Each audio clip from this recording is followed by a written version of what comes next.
So this time, let's talk about MSMEs, youth and women, and the recovery strategy post-COVID.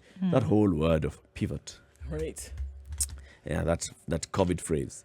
How to pivot and seeing then what is it that businesses, small businesses, micro, small, medium, especially those that are led by youth and women, how are they doing? How are they faring? How are they recovering?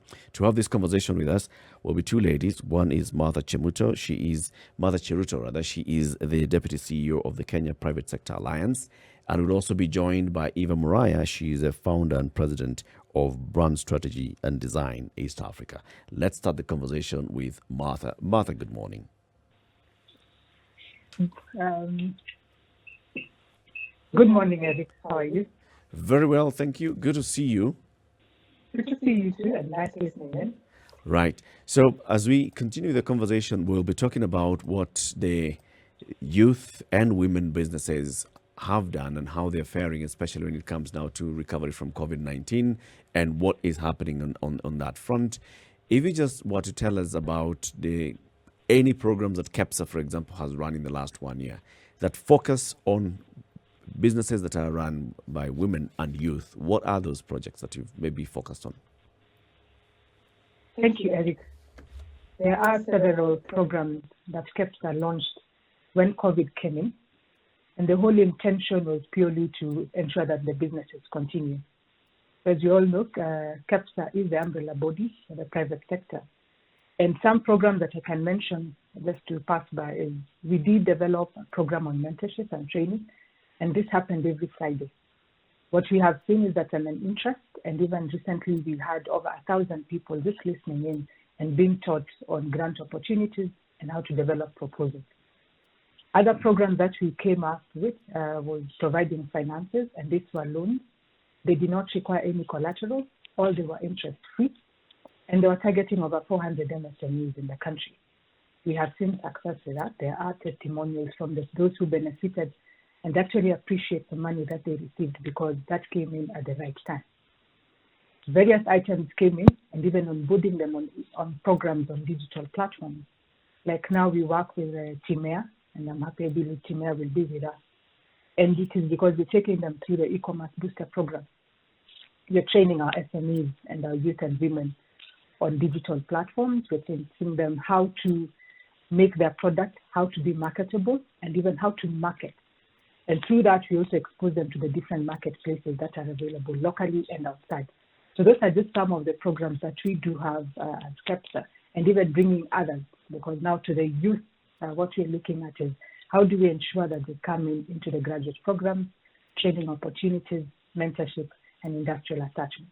So just generally, those are some of the projects that we have as KEPSA that we're targeting. And we're looking at even over 2,000 MSMEs within the country. How do we create a better impact towards them and ensure that they grow, and promoting them that, and even looking at them, can they formalize this? Because we know 95% of businesses in Kenya are SMEs. So looking at that, how do we ensure that this 95% grow into multinationals who are also members of KEPSA, linking them to the bigger manufacturers, bigger organizations, and encouraging them into the supply chain? Can they be incorporated in this bigger organization supply chain? So those are some of the items that we're just looking at. We'll be having a conversation with Martha, and Martha Cheruto is the Deputy CEO of the Kenya Private Sector Alliance. Also joining us on the line is Eva Muraya. She's the founder and president of Brand Strategy and Design, that's BSD East Africa. The conversation is about MSMEs, youth and women, and how we're getting out of COVID-19, especially for these businesses. Just like Martha has said, there are very many small businesses and small enterprises, many of them informal, that are run by women and youth, and there's support that is required for them. There's a lot of support that goes into the formal sector ordinarily, and then there's little support that goes to the informal sector and even trying to get them formalized. But at this point, there's need to reach to everybody. How do we? I think that's one of the questions that I think that on both sides, whether looking at the alliance and then other partners. I think before we go to Eva, Martha, how do we reach these businesses, these individuals who are running small businesses? what strategy do you use to actually get a hold of them? Because even when we saw things like, packages being released in the country, we had, raising up of hands saying, well, what about me? I didn't get a chance to participate. My name was not called. I did not get something that was offered. How then do we find all these people? Yes, thank you. Indeed, there are various ways that we reach out to SMEs. One way that we do have as KEPSA within our membership category is that we set up a specific category for SMEs. Now, this category involves both the startups and even the SMEs that have been there between 1 to 10 years, and they're different styles. So that is one way of bringing them. The second one is now the outreach programs that we do have. The training programs that we carry out reaches to our platforms either through media, and that is the social media platforms, and even partnership. Like this is one platform that we can use together with Standard to promote the programs we have with SMEs. When we were launching the e-commerce booster recently, we were all over. We reached out on the conventional, we've done on the newspapers, we did on the digital platforms, and even informing people. Then the other thing that we also do is through the engagement we have with government. So our partnership with government enhances our call out to all MSMEs and informing them that KEPSA is collaborating with government, and please come out and talk to them. So through those platforms and our members, because KEPSA is a member organization, business associations are our members. So directly we speak to them and they take out the message to the bigger platform. We reach over 500,000 members within the country. And this is because we do have the corporate or individual members, and then business associations who come in with their memberships and they reach out to them. So that way we reach out to the whole country, and even engagement with the county. So when we look at that, that is one platform that we can do. We can still partner with others, and through development partners with the media fraternity and any other person that is willing to come in, and we will work with them. Even the education people, because we do have an education sector, and skills is necessary for the SMEs to grow. So working with the tertiary institutions is a platform that we can call on SMEs to come in and work with. So, Eva, what are some of the challenges that you see? I mean, we're looking at these specifically COVID times, and I think one of the big ones that jumped out at everybody is, capital, because folks are not walking into my little business to patronize me. Capital was a big one. What are some of the other issues that you see that then could receive support around this time and then also moving forward? Thank you and good morning, and thank you for having us on this excellent show of yours. Good morning. We enjoy listening to you every morning. Now, straight into your question, traditionally, the reality of access to credit is real. But because of COVID, there are other imperatives that just must be brought onto the table. For example, the mental health and wellness of our entrepreneurs. Because you see, unlike the bigger businesses or the larger size businesses, these often are run by 1 or 2 or 3 individuals with a community of employees perhaps, and the disruption has been real. So some of the things that we have found ourselves dealing with is the wellness of the entrepreneur, because unless the entrepreneur, the visionary, the hands and feet, the dreamer of the enterprise is as good as normal, then you find that a lot else suffers. So that's one absolute fact. The other one, especially for women, has been issues around time poverty. COVID turned all of us into multitaskers, okay?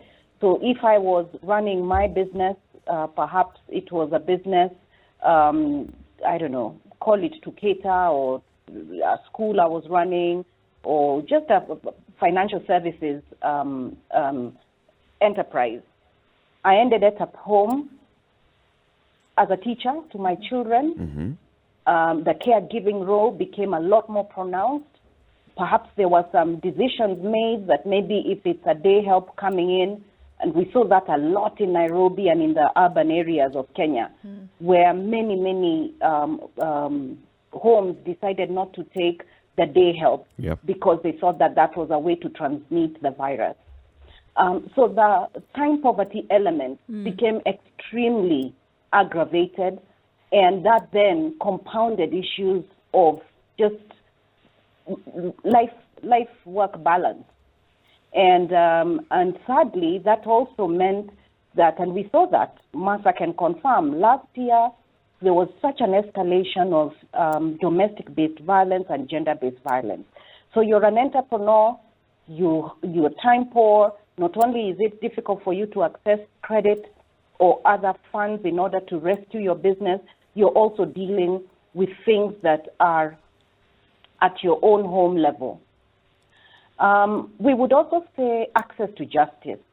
So your contract has gone wrong, perhaps somebody will not have paid you, or whatever it is that would cause you to need to access justice.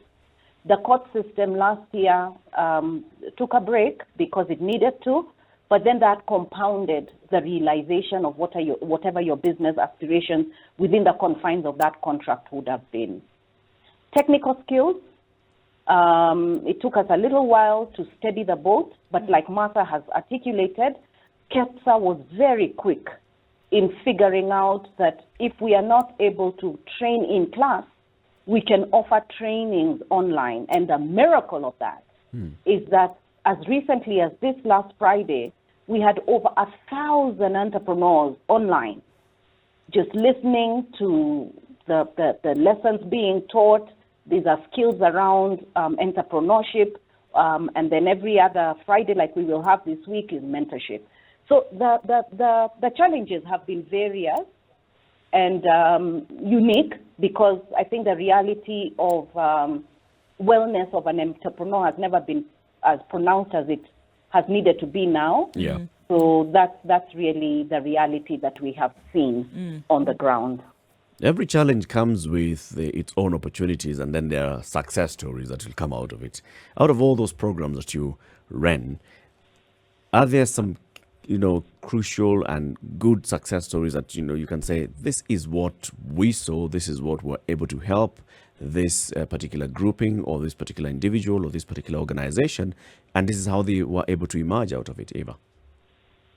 Oh, wow, that's an excellent question. I am amazed at our resilience as a people, as a Kenyan people. In fact, Kenyan entrepreneurs, kudos to you.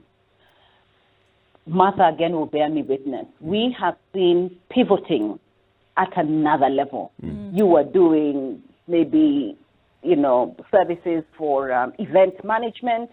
Today you are making spices and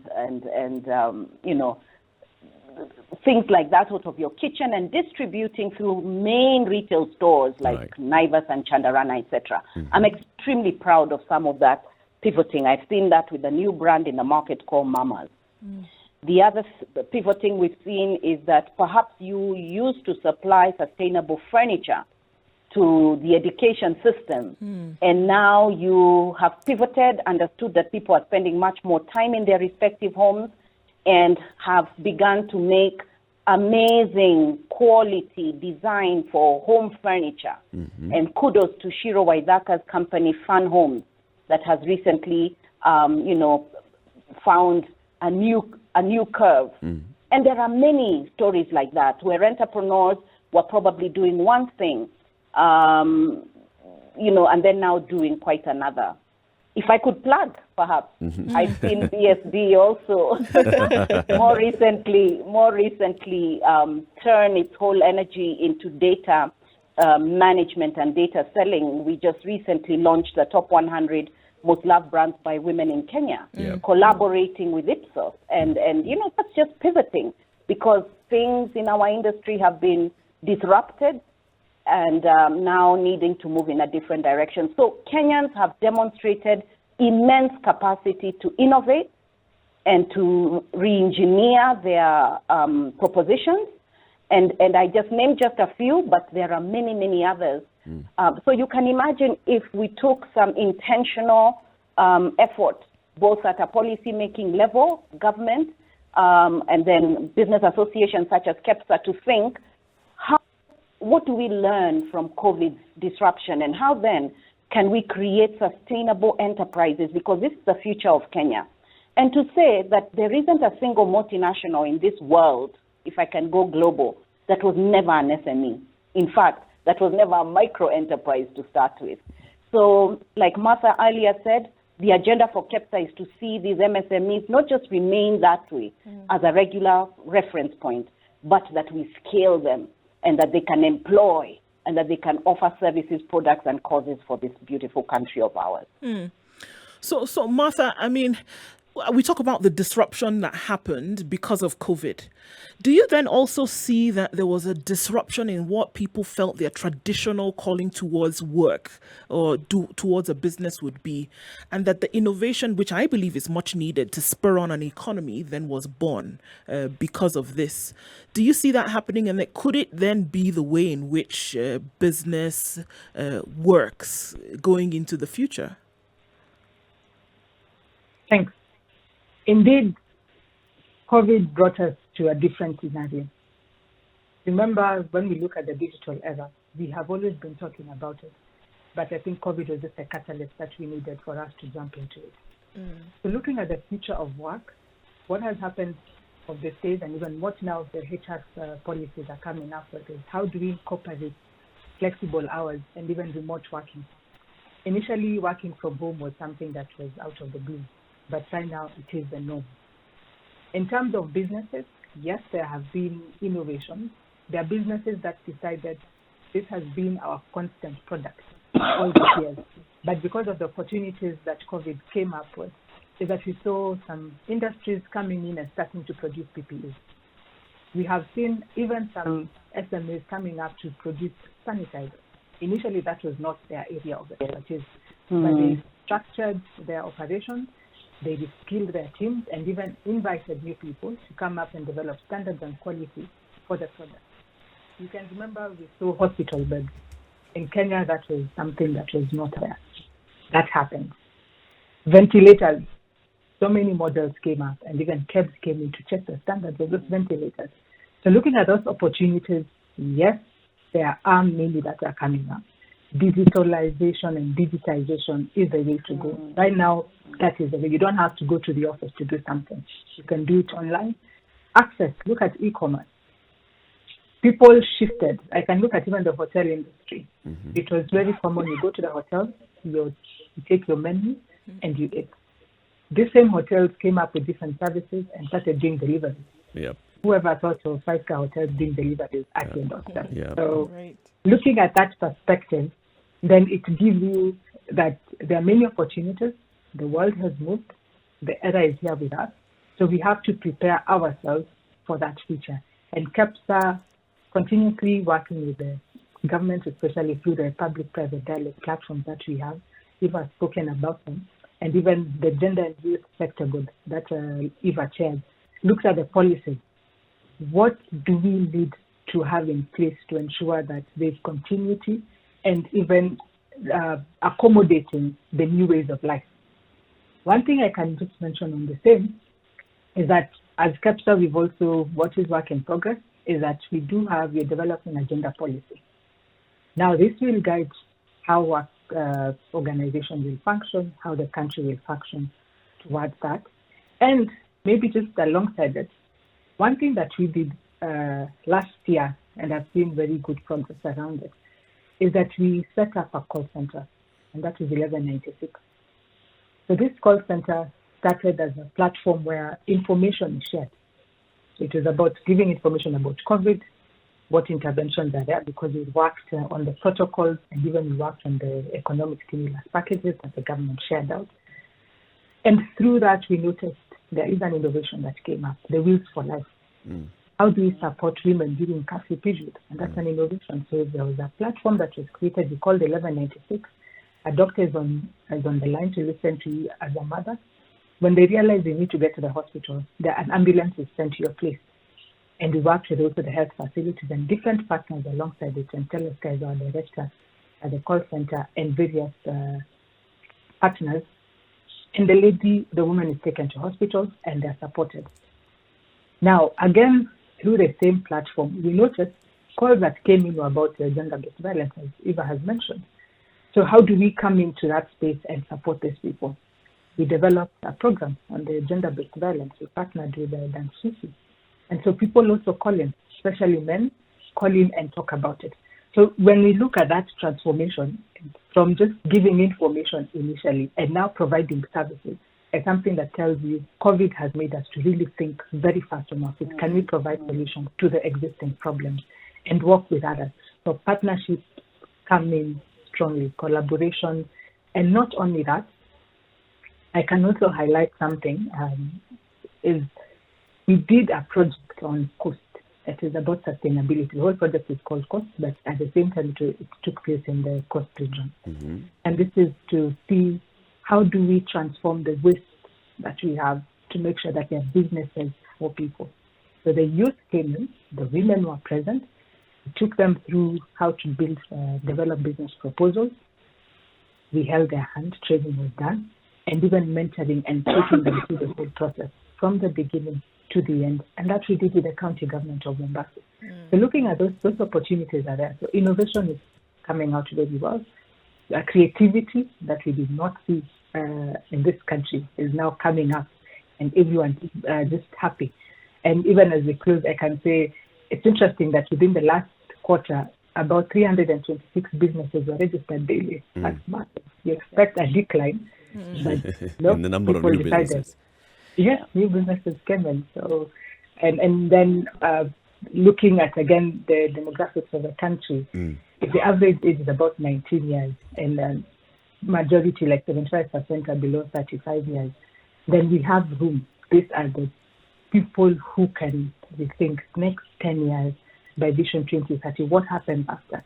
And this is the target group that we work with as KEPSA through the gender sector. Indeed, as you say, Martha, there are many opportunities for new ideas to come up, and people are always sitting and thinking of new ideas, of new innovation, of how to position yourself as a business to grow. Then the other challenges would come in is access to capital, access to marketing and marketing advice, and how to manage that business. So as KEPSA, once you've done all these things and brought in the ideas and engaged with people so that they can see where the ideas are, do you then support them to actually set up sustainable businesses that can survive during this COVID and post-COVID? Marketing is a key issue. Yes. One strategic focus for KEPSA in 2021 is SME development. The other focus that we do have is the youth employment and even women enterprise development. So looking at it from that, it tells you that clearly we have noticed, yes, we have been working on them, but now our main focus is how do we drive these people? How do we drive them towards growing and holding their hands? As Eva indicated, the mentorship program is one of them because they could have ideas, but then how do they exemplify that idea into action and even monitoring them? That's one way. Access to capital, the projects we've had and the partners we've had, like working in Mastercard Foundation, and even recently we came in and we're working with Afrexim Bank. So these are places who, the institutions that have money that can finance this SMEs and even the larger corporates into expanding their scope. The other thing that we noticed through that, and for us to hold the hand, is through market access. How do they expand? Yes, you're looking at the Kenyan market, but are we ready for the bigger market? So taking advantage of the AfCFTA, now looking at our market as a global and continental, that you can sell within Africa because it is now made in Africa, by Africa, made in, whatever is made in Africa, you also buy it in Africa and you go towards the continent.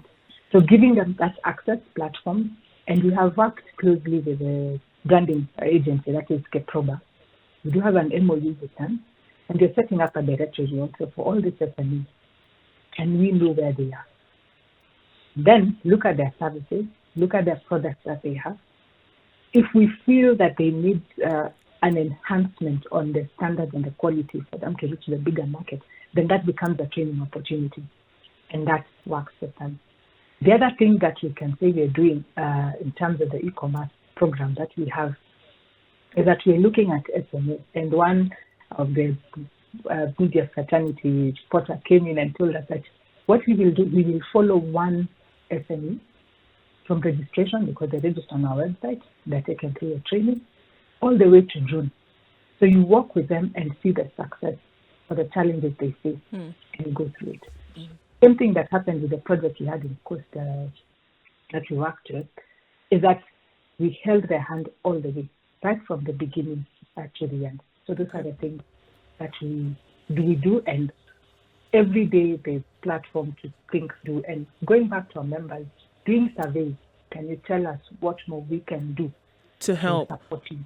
Yeah. Right. So then, for you, Eva, looking at the wealth of businesses, the wealth of individuals who've come knocking, are we looking at sustainable businesses? Are we looking at businesses that are being established now that can stand the test of time, and that in 10 years down the line we will see that these businesses that started out of a point of irritation almost are actually sustainable and can hold their worth? I think the answer to that is that we hope so, because to be fair, entrepreneurship today in Kenya is not what it was 20, 25 years ago. We find that it is a lot easier to embrace the concept. When I was beginning as an entrepreneur, I was frowned upon, and in those days, if you moved into entrepreneurship, it was like you're a loser or you're a failure. You couldn't be in the professional circuit of the big 4, 5. You've ended up in business. But today, that's not the reality. People are leaving university to start their own businesses, or people are taking up business. Like you see when Martha talks about the over 300 newly registered businesses, I bet many of those belong to people who perhaps have suffered the restructurings that have been going on in corporate Kenya, and we were witnesses to that. So to your question, there is so much more available help today. And a tried and tested tool means that our community of KEPSA members, it's been delightful to see how many bigger corporates would offer themselves to come and mentor 500, 600, 700, 800, 1,000 people online on a weekly basis. So from the point of KEPSA, sustainability is a non-negotiable. We want enterprises to be incorporated and to very early understand the skill and gain the competency of growing their respective enterprise, because we want to challenge these enterprises to dream big dreams and even have ambition of listing on the securities exchange. In fact, that was a conversation that was had just last week about getting more Kenyan businesses to open up, whether it is under Ibuka or otherwise. So yes, sustainability must be. I have been enjoying a front seat at KEPSA, seeing different initiatives being put together in order to ensure that the life of an enterprise is sustainable, that you do not get a business to start and in 2-3 years, which is often the global statistic, it folds up. So yes, through mentorship, through skills gaining, through role modeling, through coaching, through training, these are the various ways that KEPSA is creating a tapestry of solutions so that enterprises not only survive, but they thrive. Thank you very much. Thank you very much, ladies, for joining us this morning. We've been having a conversation with Martha Cheruto. She is the Deputy CEO of the Kenya Private Sector Alliance, and Eva Muraya, entrepreneur, founder and president of Brand Strategy and Design East Africa, that's BSD. And you also sit as, are you the chair of the Gender and Youth Sector? Yes, and I'm about to go into my board meeting in the next 2 minutes. So thank you for letting us off. Our monthly meeting is now. So thank you. It's been a great conversation. Thank you for inviting us. Thank you so much. much. And have a wonderful day. Thank you very much.